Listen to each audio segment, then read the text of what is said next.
আমি ফ্লিপকার্ট থেকে এমআই এর একটা পাওয়ার ব্যাংক কিনেছিলাম। পাওয়ার ব্যাংকটা ওপেন বক্স ডেলিভারি ছিল। বক্স খোলার সময় আমরা দুজনেই দেখে অবাক। ডেলিভারি বয় দাদা ছিল যে ১ম এই বেরিয়ে এলো নিভিয়ার একটা ক্রিম। আর যদিও এটা ফ্রি স্যাম্পল ছিল, তাও একরকম অবাক হয়েছিলাম। পাওয়ার ব্যাংকের সাথে একটা ক্রিম দিয়ে দিল। আর এটা হচ্ছে আমার এমআই এর পাওয়ার ব্যাংক, যেটা আমি ৳১১৭৯ দিয়ে ফ্লিপকার্ট থেকে কিনেছিলাম। ওদের কিছু একটা অফার চলছিল।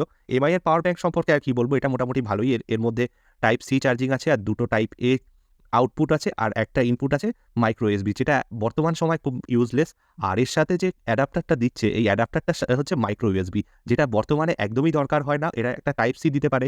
এত দাম নিচ্ছে তা সত্ত্বেও এটার সাথে এরা টাইপ সি অ্যাডাপ্টার দিচ্ছে না। ভেবেছিলাম বোটের পাওয়ার ব্যাংক নেব, এর থেকেও ৳১০০ কম পড়তো বোটের পাওয়ার ব্যাংক নিলে। কিন্তু বোটের পাওয়ার ব্যাংকের ডিপ যে রিভিউগুলো ফ্লিপকার্টের অনেক তলায়, সেই রিভিউগুলো খুব একটা ভালো নয়, তাই আর ভরসা পেলাম না। এর আগেও আমি এমআই এর পাওয়ার ব্যাংক ব্যবহার করেছিলাম, খুব ভালো হয়। এরপরে রেডমি পাওয়ার ব্যাংক কিছুদিন ব্যবহার করেছিলাম, প্রায় ৩ বছর হয়ে গেছে, যার ক্যাপাসিটিও অনেক কমে গেছে।